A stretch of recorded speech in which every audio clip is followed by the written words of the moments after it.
Welcome to the TEFL Training Institute podcast, the bite-sized TEFL podcast for teachers, trainers, and managers.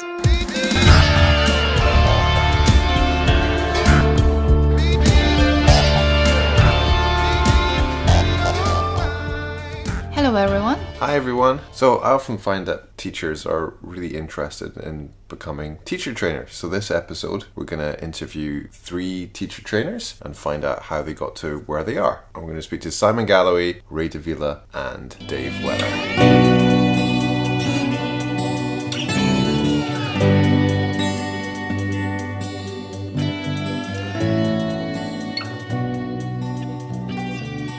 So, Simon, you've been a teacher, a senior teacher, a manager, like a director of studies, a regional manager, and a trainer, a course director and everything. Do you want to tell us really briefly, like how did you get from beginning to where you're at now? I started teaching in Japan and I worked there for about a year and a half before I came to China. And I think then as a result of that, even when I came into the first school that I worked at in China, I already had some experience. So I was kind of like seen as a relatively experienced teacher. That made me a bit more high potential. in the eyes of the manager. So the first one was Yuyao, and then I moved to Wuhan. And then so again I was kind of coming into Wuhan already with a strong recommendation from the original manager. So when they needed a senior teacher, I was sort of the obvious choice. So I was promoted very quickly in Wuhan. And then the same when they needed a director of studies for a new school. So I think I kind of lucked out a little bit there, just because I had a bit more experience than everybody around me. But I think then also one thing that I've always done in every position that I've worked in is I've asked my managers, like, if I want to get to the next step, what do I need to do? So I've always had a goal in mind, and I've seen it from a quite career-oriented perspective. So then I've generally taken on board the advice from the managers and used that. What about then to become a regional manager? So for a while you were working and you were in charge of like 3 or 4 schools, right? Yeah, 4 schools, yeah. It's like, how did you get to that point? Well, as a DOS, I worked fairly hard, and and for a while I was managing pretty much it was the biggest school in Shanghai, and I was able to do it without a lot of the historical problems that it had. I kind of solved quite quickly, so that gave me some more credibility with management. And then it helped that I had the qualifications, a diploma in TESOL, for example, which many other rivals didn't have, so this also helped, I think. So Simon, when you are facing a challenge or an opportunity, so what helped you make the right decision? For example, moving from director of study to the regional manager and moving from regional manager to a trainer.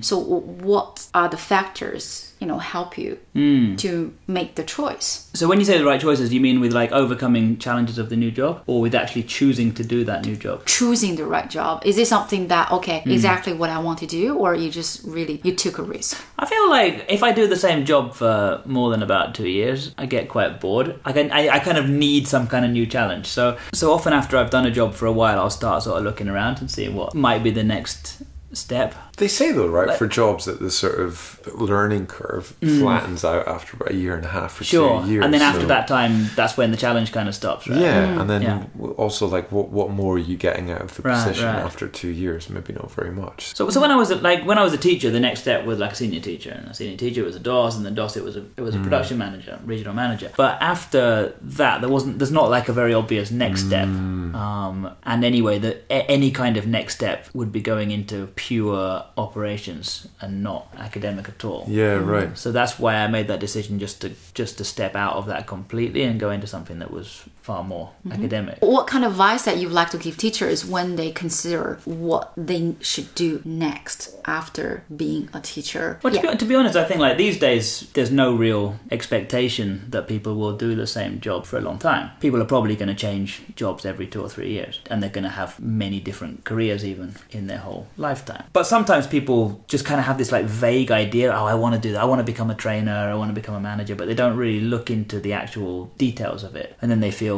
frustrated or disappointed because there's never any opportunity. So my biggest advice would be, if you want to change your job or even your career, that's great, that's good, but you should first actually really research it and decide like, what qualifications do I need for this, what skills do I need for this, and then when you're going into doing interviews or job applications, really know what the job involves. Because a lot of people don't do this. They just sort of like vaguely wait for an opportunity. Oh, maybe I can do this, and then that's not enough. They should have been preparing for that months beforehand. They should have been getting the right qualifications. They should have been talking to people doing that job so that they really know it. Really How know useful what you was your thing that you mentioned earlier of like speaking to the manager to say, if I want this next job, what should I do? I think it's useful on two levels. I mean, one, it tells me what is needed, but on the other level, it gives a quite clear statement of my intentions. So then also the managers are looking for that as well.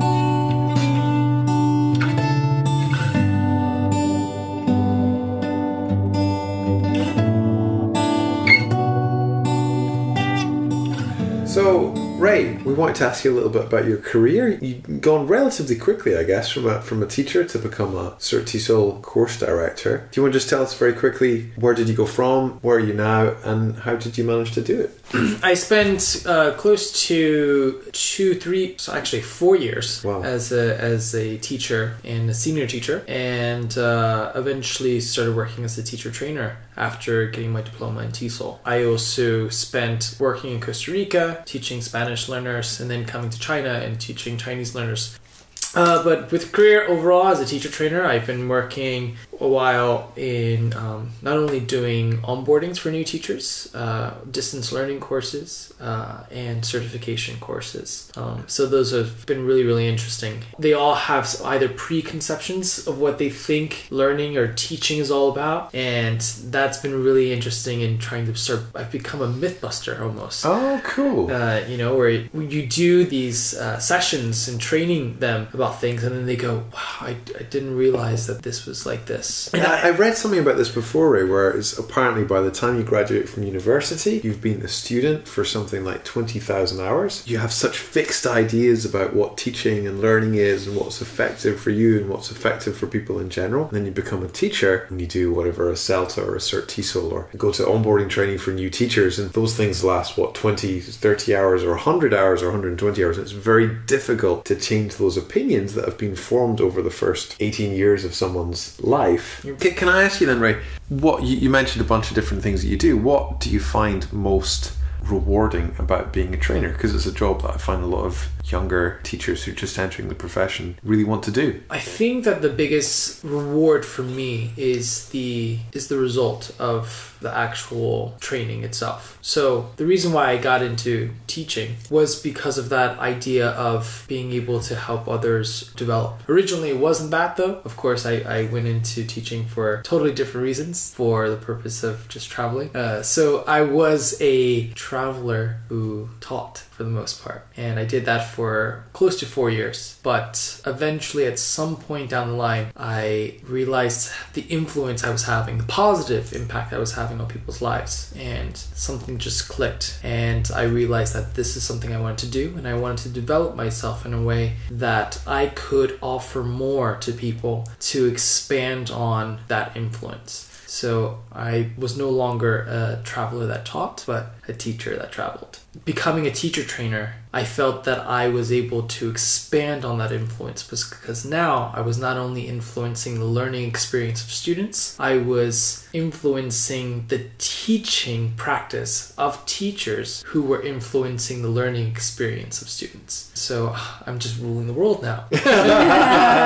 I know that's what I loved about teacher training, and one of the sort of happiest moments ever for me as a trainer was not training, but it was months afterwards walking past a classroom and seeing a teacher teaching, I think it was stress timing in a certain way that I trained her to do, and thought, oh, she's doing that because of me. Like, that's so cool that to see this thing be passed on, and you realise that as a trainer your influence, I guess in most cases, is far bigger than it could be as a teacher. Ray, and what advice that you'd like to give to teachers who are considering to become a trainer? I think the biggest tip that I've heard, and this is actually coming from Ross, actually. Yeah. The biggest tip was never forget the things you've learned as a teacher. They are pretty much universally applicable to everything in life. I think I stole that from Donald Freeman. But if you're listening, you don't know this, like I offered Ray a job a while ago, and one of the reasons was because you're one of very, very few people that actually sort of called me up and said, hey, I want a job. Do you have time to go for a coffee and talk about it? I think that's a really good thing to do if you're actually interested in working somewhere, to get to know your potential boss. And I think a lot of people kind of wait to be discovered, right? But really, you could wait for a long time in obscurity until someone comes across you. But It's not Ray's tip, it's your tip. but it's my tip about Ray.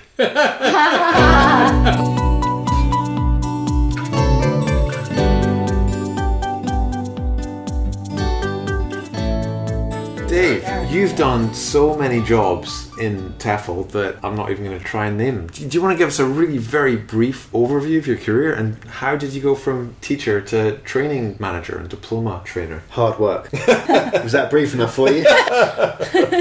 Very brief. I started as everybody did. I sort of came over to China for my first teaching post probably nearly 14 or just about 14 years ago now. Wow. Started off as a teacher, moved to become a senior teacher, then a director of studies. Then after a few years, gained my diploma in TESOL from Trinity College, moved to become an area manager in charge of 24 schools, the academic quality around China. Took a little break to do my master's, then came back to set up a few marketing projects, and then moved across into training, where I'm now DIP TESOL tutor as well. So Dave, and just look at all these roles you've done before, and they're all in the education industry. But what made you, changing from one role, like a manager role, to training role? That's a really good question. I think the first part, why did I have so many roles? I think because of the challenge. I was really always been very interested in kind of improving, learning new things. And as soon as I felt that I'd got a good handle on one role, I was always looking at about how to move up or move across and find a new level of challenge. But specifically from moving from management back across into training, I'd always miss being in the classroom. There tend to be three paths after you stop being a teacher. You can either carry on as a teacher, you can move into management, you can move into materials writing, or you can become a trainer. And I was following the very traditional management route. And I miss being in the classroom. Every time I sat in on an observation to see academic quality, I was actually a little bit jealous of the teachers I was observing. And that feeling only grew stronger over time. And so when an opportunity arose to move back into a training team, a very good training team I might add, then I did. And I've enjoyed it very much ever since. What advice would you have, Dave, for teachers who want to become trainers in the future? Work hard.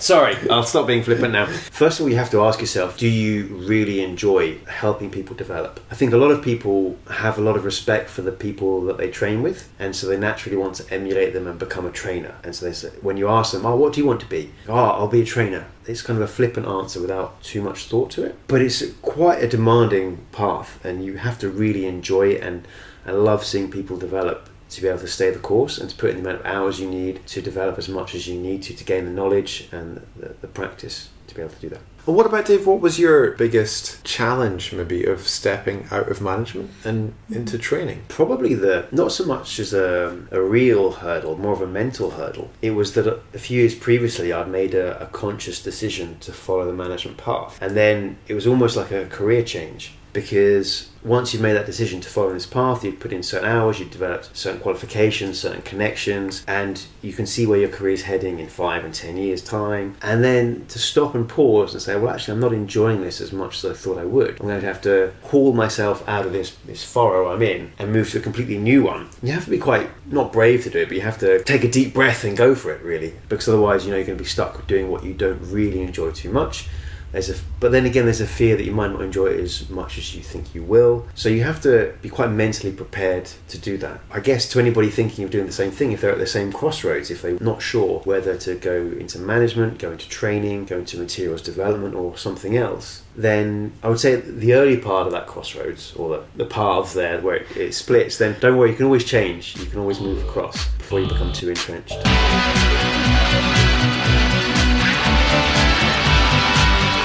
For more podcasts, videos, and blogs, visit our website www.tefltraininginstitute.com. If you've got a question or a topic you'd like us to discuss, leave us a comment. And if you want to keep up to date with our latest content, add us on WeChat at TEFL Training Institute. And if you enjoy our podcast, please rate us on iTunes.